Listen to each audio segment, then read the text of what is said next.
We are live.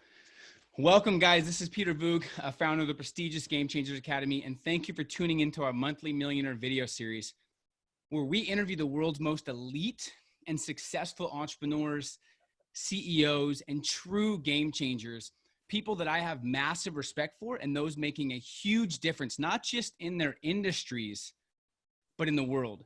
And today we have a very special guest. I've been looking forward to connecting with him for a very long time. Someone who you all know has played a massive role in educating people the right way on financial literacy. Robert Kiyosaki has challenged and changed the way tens of millions of people around the world think about money. An entrepreneur, educator, investor who believes the world does need more entrepreneurs who create real jobs. New York Times bestselling author of Rich Dad, Poor Dad, which changed the direction of my entire life, as well as many other people, sold 41 plus million copies, which makes it one of the best financial books of all time. And his book, Fake, once again, had a huge influence on how I think about the economy, about money, and everything else. And his new book that came out in January, Who Stole My Pension, which we'll discuss today, is also a game changer. Robert, welcome. It's an honor. Thank you and congratulations. I mean, I read all your success, and it took me to 50 to get successful, so you're way ahead of the game. Well, thank you for sharing your secrets. You helped me with Rich Dad, Poor Dad. It's interesting. Let me start with this. Someone asked you a while back, they said, how does it feel to reach so many people and shift this industry like you're doing? And you said it was humbling because you almost flunked out of school and you can't write. Almost. You did flunk out of school, but how do you almost flunk out of school? There's either something wrong with the education system or you, and I don't think it's you. So what does that make you feel like when you think about that? You almost flunked out of school. They made you feel stupid. You weren't a good writer, and now you're one of the best authors of all time. Well, thank you for that. First of all, I want to say to your audience, if you want PC, political correct, it's not me, sweetheart. I'm a U.S. Marine, 2 tours in Vietnam, and I was on the front line. I wasn't in the rear. So my language is a little bit different. But I think that it was going to military school in New York because I was such a bad student. I grew up in Hawaii. I was a surfer, completely effing worthless. If not for football, I would have dropped out a lot earlier. But I flunked my sophomore year, my senior year, because I can't write. And it's not that I couldn't write, it's just I refused to tap dance for the English teacher. Mm-hmm. In other words, I refused to drink the Kool-Aid. And so that's a personal problem of mine. I don't like Kool-Aid. Sugar is bad for me. And my first thought, Robert, too, back in the day, I've been wanting to ask you this, because I think before we really dive in to the tactics and what's going on right now with the economy, my first thought when I was 18 and I read your book, Rich Dad, Poor Dad, I got angry that it wasn't taught in my school. And my first thought was, how did I just learn 4 years of nothing? And I read one book my mom gave me, and it changed my perspective. And I was like confused. What do you say to that when people get confused why it's not taught in school? Well, it depends upon you. You're obviously an entrepreneur. Not everybody is going to be an entrepreneur. So it's who your target, as you know, as an entrepreneur. First question, who's your target market? So my target market is definitely not the school system. In fact, I hated them and they hated me, so it's mutual. I think it's funny now. Yeah. But it was painful as a kid. Every day I'm called stupid. Pretty soon I just thought it was my middle name. And I just couldn't drink the Kool-Aid, So the story of Rich Dad, Poor Dad starts in Hawaii. I'm 9 years old, and I go to school. And the advantage I had was that I was a poor kid who went to a rich white school. So I'm sitting with this real rich white kid. They weren't all white, but they were rich kids. And their fathers were doctors, lawyers, bankers. They owned the businesses, ranchers, and all this stuff. And here's my father, the head of the education system, PhD, and we're broke. Our family is broke. And what am I doing with these kids whose mothers and fathers aren't PhDs, and they're rich. So that's where Rich Dad, Poor Dad started. So it started with me raising my hand and asking my fourth grade teacher, I said, hey, when am I going to learn about money? And she gave me that religious bullshit. The love of money is the root of all evil. And I said, look, this is not Sunday school. It's like I said, I've had an attitude problem most of my life. I said, just don't feed me that Kool-Aid, that bullshit. Just give me straight. So she wouldn't answer me. And so I went home and asked my poor dad. He's a great guy, PhD, poor, helpless, and desperate. Went to Stanford, University of Chicago, Northwestern. He was the head of education. He's the boss, and I'm flunking out. So he goes, hey, Dad, when am I going to learn about money? And he says, our government doesn't let me teach you about money. So I'm now getting kind of this quasi bad feeling in my little 9-year-old brain. I think somebody's lying to me. And that's where my attitude problem started. So I said, why doesn't the government teach us about money? What are they hiding? And that was the whole story where the genesis where it began. So as a 9-year-old kid, I said, well, who's going to teach me about money? And my father, a good guy, a very smart man, 6'4" for Japanese, fairly tall. And he says, and he finished high school and finished college in 2 years. And a guy's PhD, master's, just went on right up through the system. And he says to me, he says, well, to go talk to your best friend's father, Mike. I said, why? He said, because your best friend's father, Mike's father, is an entrepreneur.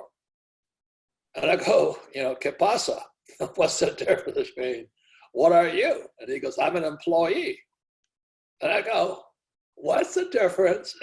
Kids have to keep asking questions. Mm-hmm. And your parents can't answer them is the problem.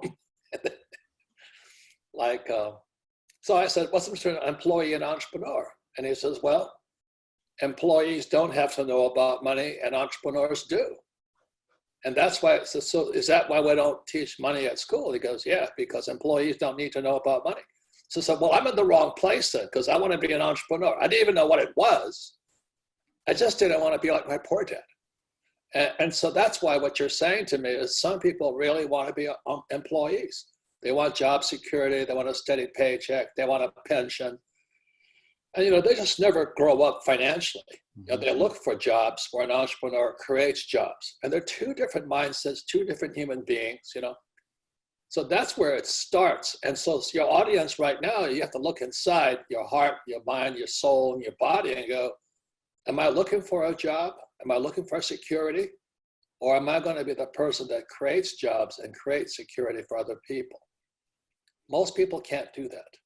So they shouldn't be entrepreneurs. They should be employees like my poor dad. And so when you hear about financial issues and people struggling financially, you're not surprised at all. Well, no, everybody's got financial problems, even the rich, I was doing fine, and then when you get rich, then you hire people who steal from you. I've had CEOs and presidents just rip the shit out of me. So the problems never stop. No, because they're employees. They're not bad people. They're just crooks. They're not entrepreneurs. They don't know how to make money. They can work for money. They steal money.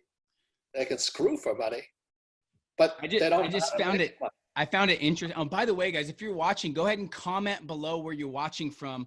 We're going to pick a winner. Whoever shares this and comments below, we're going to give you access to some of Robert's amazing stuff, the cash flow game. There's a Change Your Life Before Breakfast ebook we're giving you free. So we're going to pick some winners as well. So comment below and please share this video because we're really going to get deep.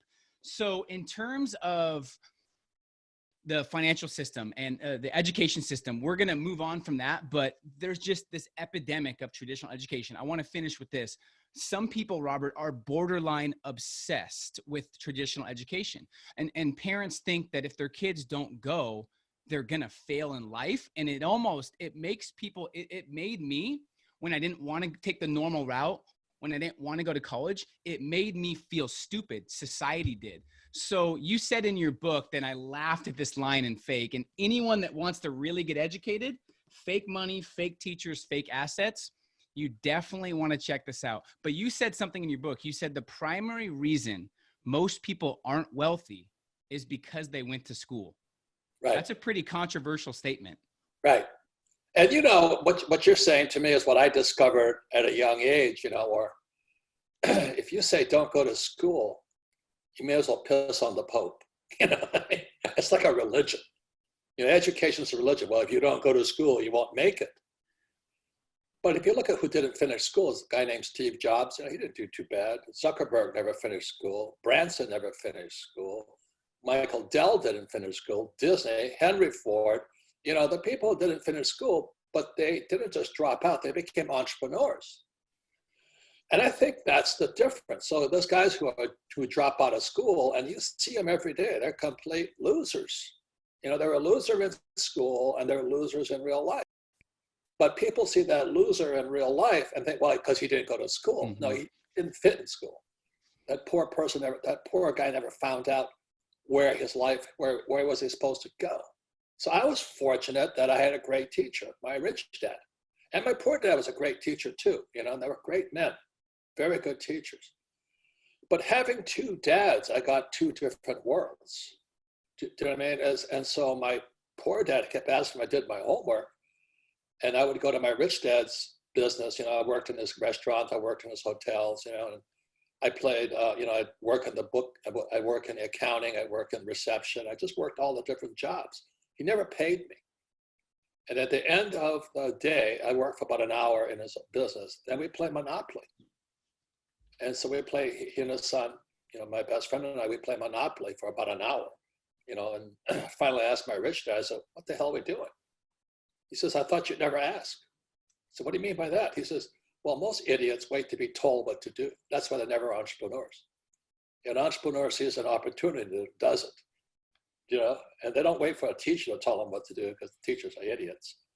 So he says, so why didn't you ask me earlier? I said, well, I was just sitting there waiting for you to tell me why I'm playing Monopoly. He goes, it's about time you asked. Why I play Monopoly? He says, well, there's a million ways you can go to financial heaven. That's what he said. There's not just one way, you know. I mean, Steve Jobs found his way. You find your way. I find my way. But he also said that there's one of the great formulas for investing is on this board game, and we all know that formula: 4 green houses, red hotel. So today I'm an entrepreneur, but I'm also playing Monopoly every single day of the week. And this market crashing right now, I'm getting stimulated because there's a million people are going to lose all their real estate because they went to school. You know, a market crash is the best time to get rich. That's an entrepreneur's mindset.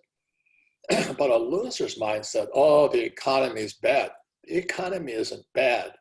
What I say to young people is the economy is between this year and that year. You know, there's the world out here. But the real crisis is between your left ear and your right ear and your heart. That's the difference. So I look at this crash and I feel for all the guys that are losing their houses, their cars. They're losing everything right now because they went to school, learned nothing about money. But for me, I also go, oh my God, there's so much opportunity coming now. Like 2008, you know, I was on CNN in January of 2008. And I told the world, Lehman Brothers is going to crash. Yep, I saw that. Yeah, Wolf Blitzer thought I was, you know what? And then that communist Pinko who worked for Wall Street, that government agent, she got all upset with me because she's a stock person, mutual fund person. I'm not mutual fund, I'm an entrepreneur. So anyway, January 2008, I'm on Wolf Blitzer. Says he never invited me back after that, by the way. And then in September 2008, unfortunately, Lehman Brothers did go down. The world economy crashed. Now, millions of people lost everything. Again, I just saw that as the biggest opportunity. So if I could speak to your millennial generation, you got to check what's between your left ear and your right ear, because this crash is made for your generation. You guys are the luckiest SOBs on planet Earth. If you can't become mega trillionaires off of this, you got garbage between your left ear and your right ear. That's what I want to say. Look at this little thing here. This thing is called an iPhone. I don't even know how to use the damn thing. But this is more powerful than anything ever produced on Earth. And this market crash was made for millennials. Now, my generation, the boomers, we're toast. We're screwed. You know what I mean? Because the coronavirus picks on us. We're out of time. Social Security's bust. Medicare's bust. Our pensions have been robbed, and they still say to you guys, go to school and get a job. I mean, tell your parents to shut up. Change what's between your ears. You millennials are in the best position on planet Earth. I mean, oh my God. If you know how to use this thing, the world is open to you. But you got to get rid of the employee mentality. You've got to gain entrepreneurial skills. And that's what we teach at Rich Dad. So that's the difference. And it's just what, there's a crisis out here, but the real crisis is in here. And the crisis starts with, go to school, get a job, pay taxes, save money, get out of debt, buy a house because it's an asset, and invest for the long term in a well-diversified portfolio of stocks, bonds, mutual funds, and ETFs. Losers. You change those words between your ears, you'll not see the opportunity in front of you. Now, I'll say it again, you millennials, you should be praying to Jesus right now for this gift called the coronavirus and the biggest market crash in history. What a different way to think about it, which is why I'm so glad you're on this call with us, really helping people's perspectives. Because I do see a lot of people in this virus, because the boomers and because people that are older are still obsessed with traditional education, they're putting the two things between their ears. They're putting a lot of the old school mentality in there. And now the millennials that have parents like that, or millennials that watch the news and have that employee mindset, are also going to be getting screwed because they don't have the new mentality that they need to have to be wealthy. I swear to God, every time I see a millennial that's bitching and moaning, I know a lot of them too. They're kids of my friends, I'm a Marine, we call them pussies, wimps, snowflakes. I mean, this is the best time. You guys, you were born for this. God gave you the biggest opportunity. Coronavirus is going to wipe us out, my generation out. The market crash is going to wipe out my generation. You got clear sailing ahead. and you got this. The trouble is what's between this. Go to school, get a job, work hard, save money, get out of debt, pay taxes, and invest in the stock market. Yeah. Boom. So what are some tactics right now, Robert, to the people watching that really are hungry? They're the millennials that maybe are already making money online. They're using their phone wisely. They're not really listening. They're going against the grain. What are some tactics, especially in this quarantine, that people can do to start educating themselves and develop real skills and put themselves ahead of the competition? What are some tactics and ideas? It's not a tactic. It's this. Look, it's strategic. It's not tactical. I went to military academy. So it's between a tactic and a strategy. So strategy is kind of like your plan, tactics, execution. Okay? So those are big differences. So you got to change your strategy. Is think about this, okay? The thing I hear millennials say, oh, I made $1 million. I say, so what? See, the problem is you're still working for money. If you read Rich Dad, Poor Dad, Rich Dad's lesson number 1, or the lesson in Rich Dad, Poor Dad is rich don't work for money. You've got to convert that money, whatever you're making, into an asset. Now, once you understand an asset is something from the Rich Dad, Poor Dad, assets put money in your pocket. Liabilities take money from your pocket. So Rich Dad, Poor Dad, all Rich Dad, Poor Dad is a book on accounting, income statement, balance sheet, statement of cash flow, the most boring subjects on earth. I was going to my MBA program. I dropped out because the MBA teacher had his head up his ass. I couldn't stand him, So you read Rich Dad, Poor Dad, you see, I want the cash flow. So the reason I'm doing fine is because I have 8,000 apartment units. Now people are saying, well, they're not going to pay their rent. Some aren't. Always remember this. The Fed always bails out the rich. So they're going to bail me out too. Other thing they're going to bail me out for right now, because I have employees, they're going to give me 8 weeks of free income. God bless them. The laws are written for the rich. They're written for entrepreneurs, not employees. If you can understand that, you can shift your thinking. So this crash is coming, and I'm getting all excited and go, oh my God, I'm just waiting. It's gonna be another 6 or a year. People are turning in their keys right now. They're turning in the keys to the Lamborghinis or Ferraris. All these guys who had money but no wealth. A lot of them. Your generation has a lot of them. They all flash and no cash. They I got like that nothing. it's thinning out the herd, though. It really is thinning out the herd to the people that haven't been investing in assets. Well, so when I went to Vietnam twice, and when I was about 25 years old, and I was waking up. And I woke up when I came back from Vietnam. I was stationed in Hawaii at Kaneohe Bay. I was flying for the Marine Corps. And my poor dad was unemployed. And he was he says to me, he was unemployed because against his boss, the governor, who was a criminal. Most politicians are criminals, but they won't admit it, but they are. The governor and his best friend, the governor they were both police officers. One became governor, and one became head of the Hawaiian mafia. So they're all criminals. So my father ran against them like an idiot. But then he was blacklisted, which said he could never work in Hawaii again. So I come back in '73, and my dad's he's unemployed. He's telling me the same thing. Go back to school, get your master's, get your PhD. And I said, I wind up like you. He says, what are you going to do? And I said, I already have 2 high-paying jobs. So when I went to the academy in New York, I graduated with 3rd mate's license, which means I can sail any ship. So I was a tanker officer. I can drive oil tankers. They're still in business today. Passenger liners are gone. Oil tankers still hanging around. And being a pilot, United Airlines was hiring, they're all hiring. But I didn't want to be a high-paid employee. I wanted to be an entrepreneur. So that's why in 1973, when I was about 25, I had to choose to be an entrepreneur. So that's why I went to listen to my rich dad. And I think your guys listening right now, I think many of you are in that same, I might go back to school and get loaded down student loan debt, which is criminal. Because you look at the student loan debt, the 2008 crash, there was only 1 billion in subprime mortgages. Today, there's 1.7 trillion in student loan debt.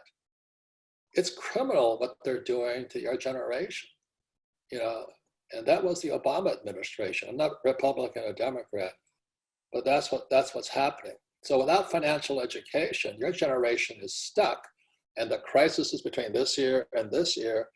And I think a lot of you say, well, should I go back to school? Well, for what? If you're going to be a doctor, yeah. You're going to be a lawyer, yeah. But you want to be an entrepreneur, you don't really have to go back to school, but you have to keep learning. You have to learn something different. So when I was getting out of the Marine Corps in '74, my poor dad said, go get your MBA, which I did. It's a waste of time. And then my rich dad said to me, you have to learn how to sell. I didn't want to learn how to sell. Anyway, I went and got a job with Xerox, not because I like machine. I got a job with Xerox, a great sales training program. So today, for most millennials, the question is, can you sell? And with this little puppy here, if you can't sell, hang it up.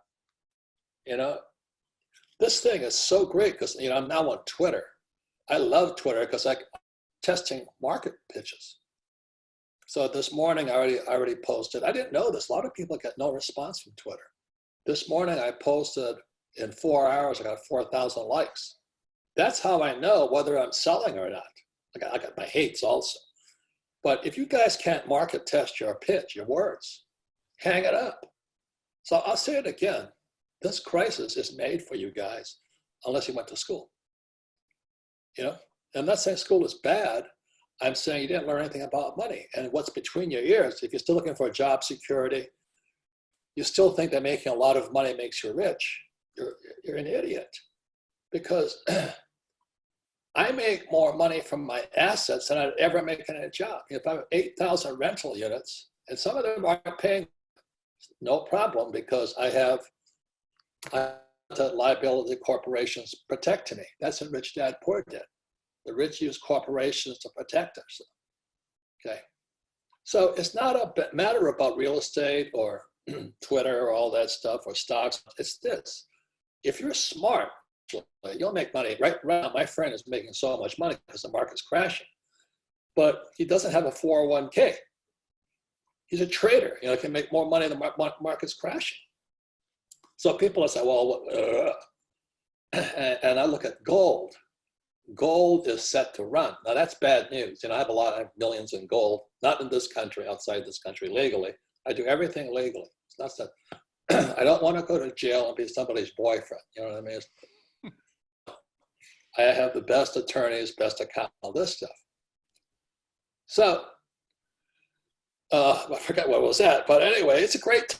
And so you millennials. You're talking about gold. You're talking about gold. Gold. If gold goes to gold today is about, well, it depends whether it's European gold or American. Well, that's a whole different story. But anyway, if it goes to 5,000, I'm rich, but the economy is going to come apart. It's bad news. So, you know, you have to look at all sides of it. My rich dad always said coins have three sides: heads, tails, and the edge. And an intelligent person looks on the edge. That's why our schools are screwed up, because they teach you there's right and wrong. That's bullshit. Mm-hmm. You know, there's always three sides. You know, the reason there's war is because you have two people think they're right. You know, marriage is nothing more than two people thinking they're right. Arguments are two people thinking they're right. So our school systems actually make you stupid, because if you really want to be intelligent, you want to see both sides. So if gold goes up, I'm rich. Unfortunately, economy's screwed. So it's not good. But anyway, that's how I look at things. I don't need money to get rich. So it's not how much money I make. It's how much money am I converting into an asset that retains as well. And it's a breath of fresh air hearing you speak, because there's a lot of people fluffing things up and trying to make people feel better, which is great. Some people need that. And I think our economy needs the empathy, but you're someone that's actually like being factual and saying, get real with yourself. This is what you need to do. If you don't do this, you have to be okay with not making money, which most people aren't. So let me ask you this. By the way, guys, comment any breakthroughs you're having from Robert. He's spitting some fire, and I hope you conceptualize what he is sharing, because this is something that could change the trajectory of your entire future if you take this serious and, of course, take action from it. I want to talk about the stimulus package, okay? Whenever the economy kind of crisis happens, whether it's a black swan or not, historically, the government kind of jumps into a massive stimulus package worth trillions. I wanted to get your personal opinion on the long-term effects of this strategy. And do you think it's going to continue being the go-to? Is this going to kill the US dollar? Has it already killed it? What's kind of your thought process? It's going to kill it. The dollar will get stronger because, as you guys may know, the US dollar is a reserve currency of the world. So 80% of the world's debt is measured in dollars. So everybody right now is scrambling for dollars to pay off their debt. Okay. But there's a great book, if any of you care to read it. I think this is probably the most important book. It's called The Creature from Jekyll Island by G. Everett Griffin. You can tell I studied the book. It's fantastic. But one of the opening statements is it's about the Federal Reserve Bank, which is a criminal organization. And the Federal Reserve Bank is not U.S. It's a cartel, like the Medellin drug cartel. That's what they do. They're just pumping out a drug called money. That's what the Fed does.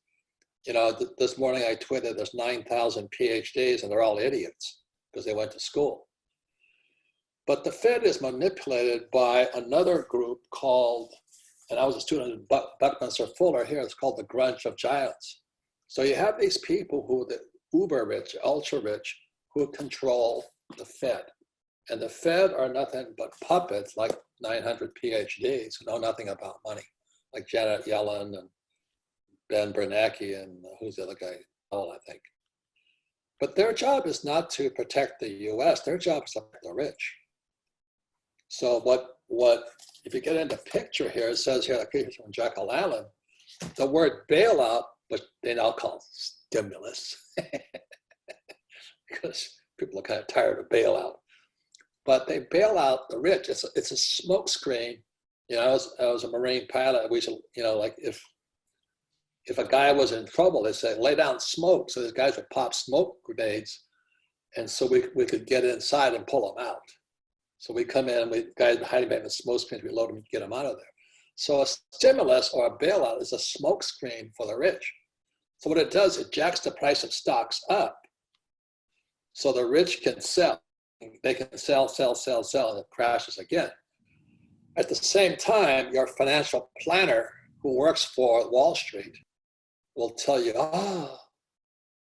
stay in it for the long term. You know, but besides, if you sell your 401k, you're going to take a 10% penalty.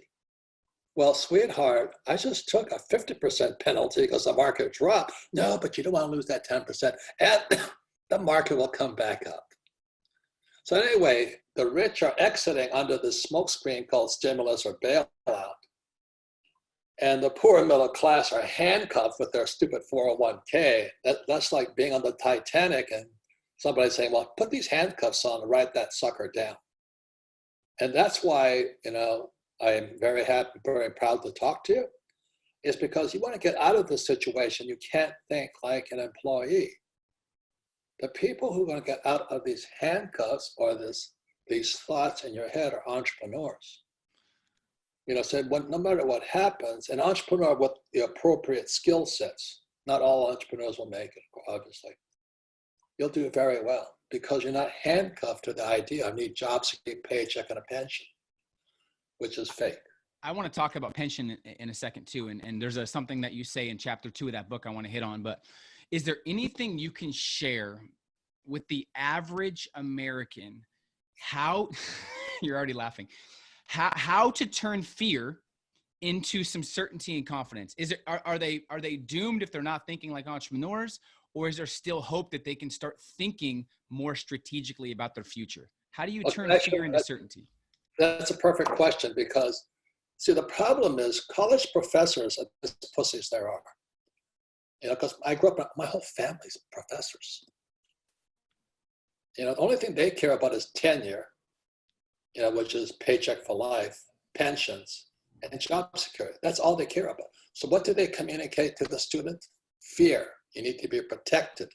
So that's why your generation, millennials, I've never seen so many snowflakes in my whole life. You know, you can't trigger an event, you might hurt their feelings. And I'm going, well, join the Marine Corps and get your feelings really hurt and your ass kicked. Oh, no, you must be nice to me.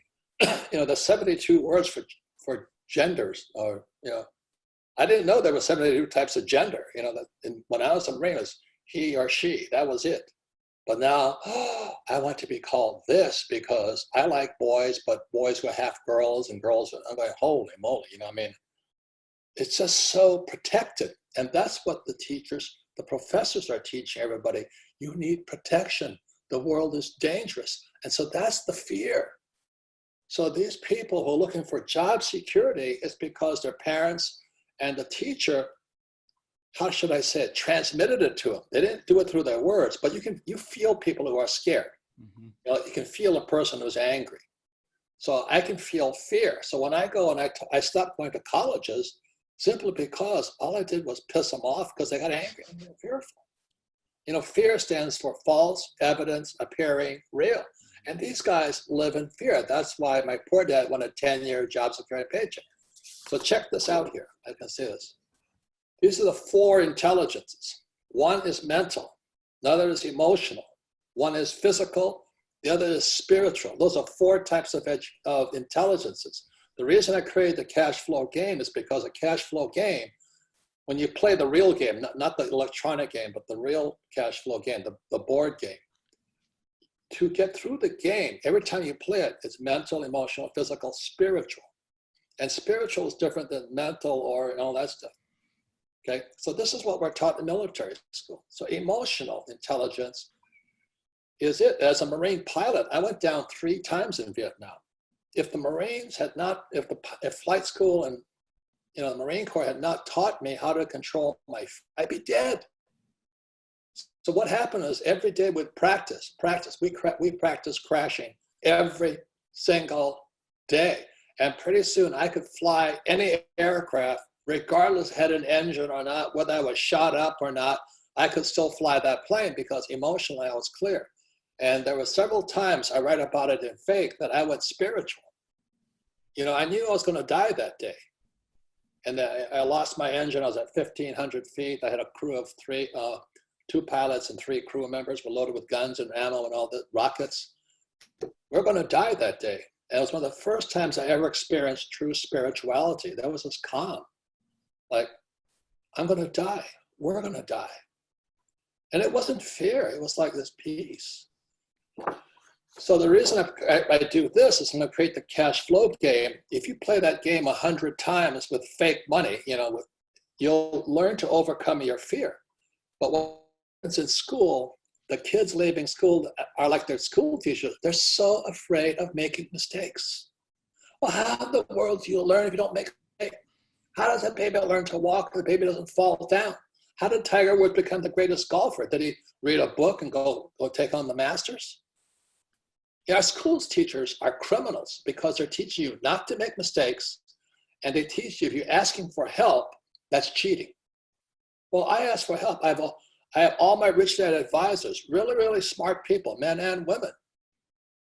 So I don't know everything about accounting. I don't know everything about taxes. I don't know everything about corporations. I don't know everything about banking, but I have a team. They're my advisors. But in school, that's called cheating. So what happens to people is they leave school, they look for a financial planner. And that's that woman on CNN, Wolf Blitzer. She works for Wall Street. And those are the guys that are robbing our pensions and our banks. They're stealing from all of us. And our school systems aren't complicit. They cooperate with Wall Street so the heist can take place. And that's this book here, which is Bucky Fuller, who was one of the greatest geniuses of our times. The RUN stands for Gross Universal Cash Heist. The cash heist starts in the school system. No financial education, which goes back to when I was 9 years old. I asked my teachers, hey, when am I going to learn about money? And she gives me this quasi-religious crap about the love of money, And my dad then tells me, he says, the government won't let us teach money. And that was kind of the genesis of my life. And that's why I'm kind of this idiot running around going, well, I'd rather be an entrepreneur. I don't want job security. I don't want a steady paycheck. I don't want a pension. I just want my freedom. So there must be people right now that don't want you to teach this stuff and don't want you to educate people. Of course. That's why I'm not invited on CNN anymore. You notice the guys that get taken off the TV programs, they're guys like me. The ones that tell the truth. But that's why the good news is, that's what I'm going to say to you millennials again. You're in the best place at the best time of your life perfectly. Don't wait till you're 65 like the old guys to wake up. The best teachers today are on YouTube. There are some fantastic teachers.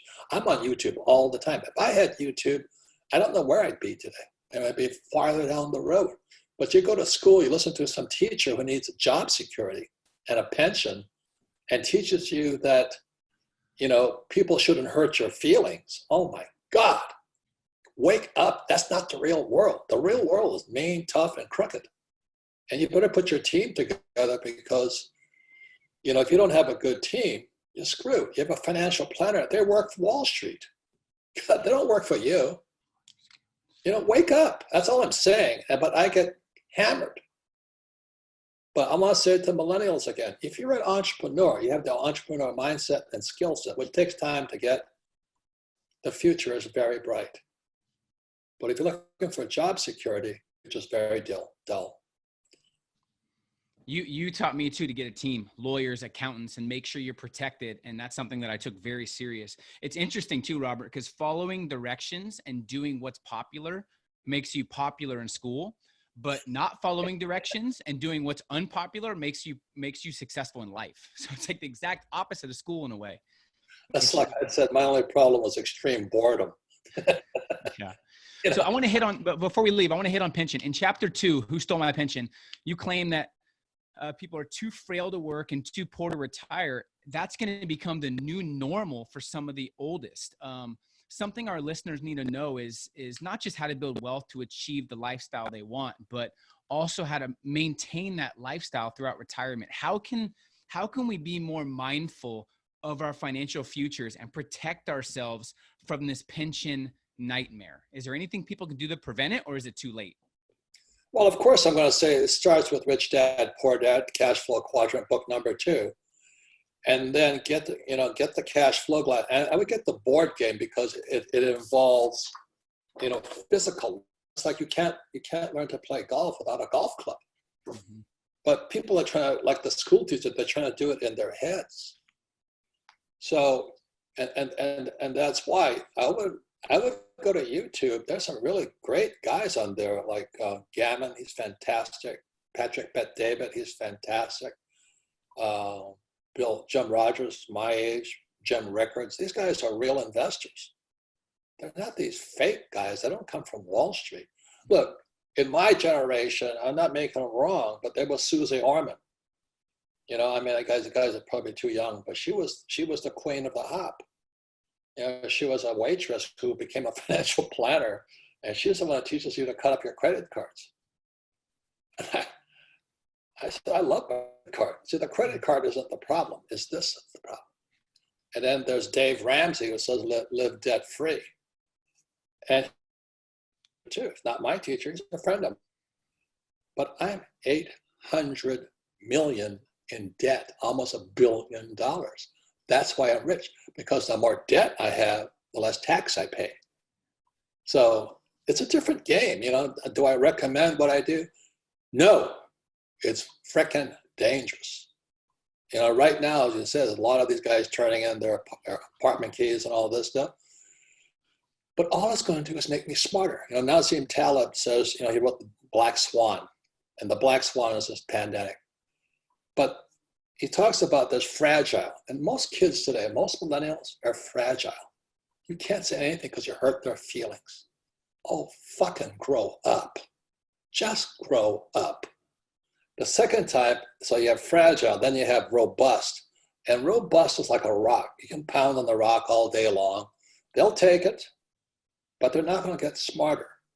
But anti-fragile, this is Nassim Taleb now.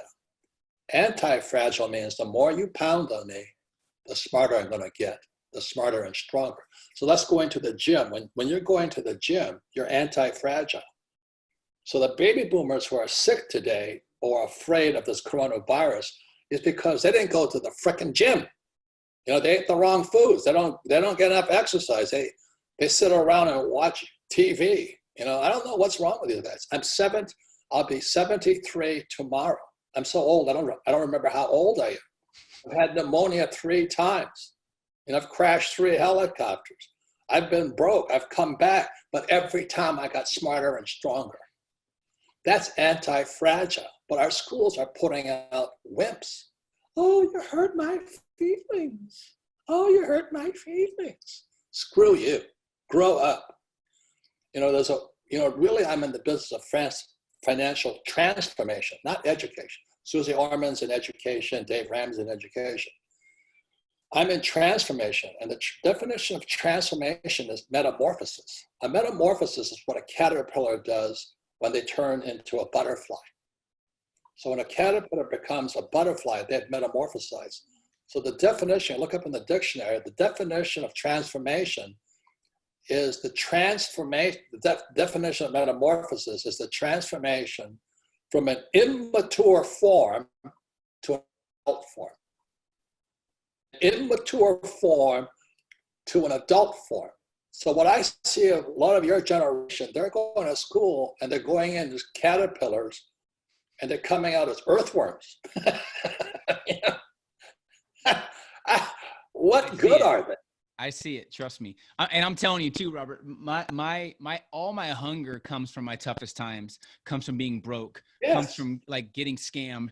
All my hunger comes from those times. So I think people aren't using their adversity to their advantage as well, which is a shame, especially because I think if you develop yourself during tough times, you'll be able to dominate the rest of your life, which is what you're doing. And I'm very, This crisis could be the best time of your life. It'd be when you turn from a caterpillar into a butterfly, or you can go from, caterpillar to earthworm. And most people become earthworms because they went to school, because that's what they teach you in school. They're called snowflakes. They're coming out snowflakes. And the reason I went into military school and the Marine Corps was because I'm pretty tough, but I had to come out tougher, stronger inside of me. So I loved that. I wasn't very good at the Marine Corps either. You know, I had disciplinary problems, like I said. But anyway, it was good. It was really, really good. So Well, the losing fact all that my you money several times was really good. Partners cheat, lie, and steal. Man, that's character building. You know, I said, thank you. You just made me smarter, made me stronger. when I've interviewed some of the world's most successful entrepreneurs, like you talked about Patrick Bet-David, I just talked to him yesterday. When I talk to them, they are always learning and growing and adapting and adjusting. I see a lot of society, they love to just kind of chill out, play it safe, watch Netflix, relax, drink, go to party. They like to just chill, like they have all the time in the world. When I talk to people like you, you're 73 tomorrow. Happy early birthday. You're still reading. You have 3 or 4 books right in front of you. It's no secret why you are where you are. I just want to get that in people's heads that you never can stop growing the right way. Not the wrong way, but the right way. But first of all, there's no right or wrong. So when you're wrong, at least you did something. Yeah, true. Do you know what I mean? I've done so many things stupid. You know, I should be in the stupid Hall of Fame. But what I say to people, my rich dad said to me, he says, knowledge is finite. In other words, what you know is finite. There's only so much you know. But stupidity is infinite. So that's why I'm so successful, because I stay in the infinite. I stay stupid. And the more I stay stupid and the more I learn mistakes I made, right and wrong, the smarter I get. So that's like Tiger Woods, you know. I mean, that guy was the biggest comeback I've ever seen. You know, he had back problem, marriage problems, people hated him. And he comes back. I said, holy Jesus. He inspired me to no end, you know. Yeah. But then there was O.J. Simpson, who was a crook, and he became a bigger crook. So it's up to you. It's up to you who your role models are. So that's why I had a rich dad and a poor dad. My poor dad, when he lost everything, he went down.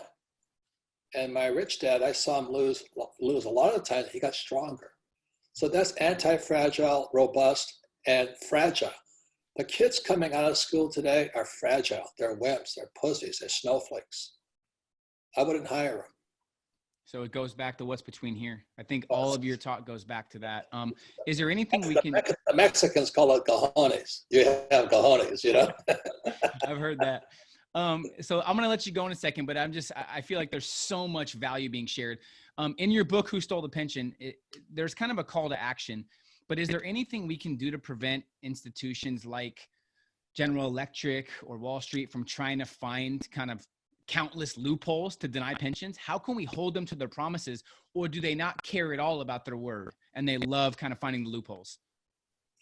No, it's another book you should read. It's called Tax-Free Wealth by my tax guy, Bill Wright. There's no as a loophole.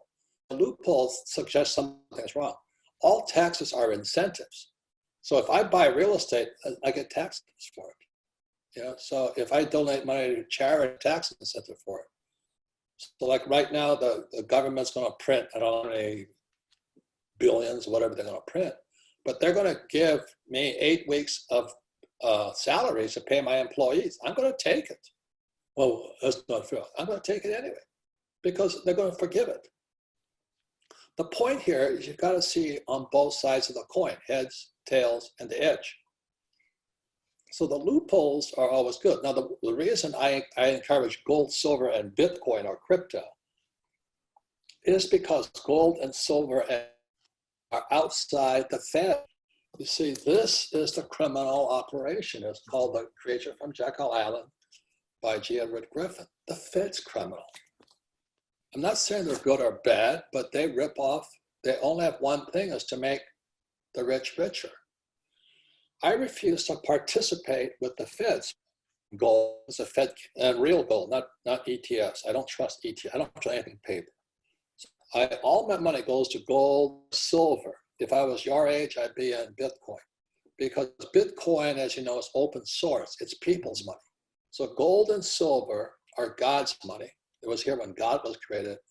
And so when blockchain technology comes out, you guys are now open source and it's people's money. The Fed can't mess with it. Now, obviously, it won't be long before the Fed comes out with their own crypto, and they're going to do that. But my lesson is I'm not going to change Wall Street. I'm not going to change the Fed, but I can change me. and I'm going to change what I put my money in, put my time in, and all this stuff. That's what I can control. I can't control them. I can control me. So I love gold, silver, real gold, real, not paper, no ETFs. And I store it outside the country legally. Said you can do it legally or illegally. I do it legally. And if I was a lot younger, if I was 25 again, I'd probably be in crypto. Because someone has 100K liquid cash, not real estate. You're thinking gold, silver, or crypto. And I invested crypto. I have for a couple. I'm not a financial advisor. So the biggest mistake a person will make is say, "Oh, I got $100,000. What should I do with it?" You're saying, "Hi, I'm an idiot with $100,000. What should I do with it?" And what are they going to tell you? Give it to me. Give it to me. That's what a financial planner does. They're not bad people. But asking a financial planner what to invest in is like asking a cannibal what's for dinner. I needed a good laugh this morning. By the way, guys, if you need more clarity and this is a deep dive book. It's funny, Robert, I ordered this thinking it looked like smaller online and I thought it was like 200 pages. I ordered it. I was like, whoa, that's bigger than I thought. 450, but I loved it. I read it in a week. And your life has changed. You see, for sure. You see a different world. That's all it is. I'm proud of you because all you see is opportunity now. And you have peers who see nothing but despair now. Yeah. And it's up to you between this. Change this, you change what you see.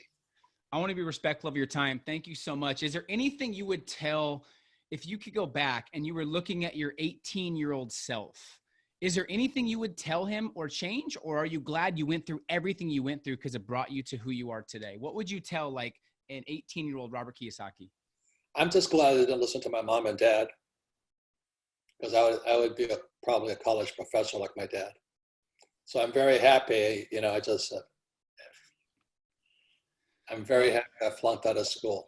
I'm very happy I joined the Marine Corps. And I did well, I made pilot, I did all that stuff, I was a lieutenant, and I did well. But I also knew when I was drinking Kool-Aid. And it just didn't feel right? Yeah, spiritually. Spiritually. Because if you're afraid, your spirit's not taking over, your fears. Nothing wrong with being fear, but you're not spiritual at that moment. Well, I want to thank you so much for playing your part to really shift this culture in a positive way. And of course, most people watching won't listen, but to the ones that actually listen and really execute, I'm so excited to hear how much their life changes in the next 1, 3, 5, 20 years. You're definitely on your game. And it's inspiring talking to you. I would recommend checking out all of his stuff, the cash flow game. If you want to get entered in some free stuff, make sure you share this and also comment below your biggest breakthrough. But once again, man, thank you for leading the way. You are a breath of fresh air to the entrepreneur and financial world because there's so many scammers and so many people speaking false hope in people. So thank you for being the one that's the real deal. And back to you the same, your future is very bright, but for them other people, it's not. It's up to your choice, which world you want to see, brightness or darkness, up to you. Love it, man. Let me know if there's anything I could do for you and we'll talk soon. Thank you.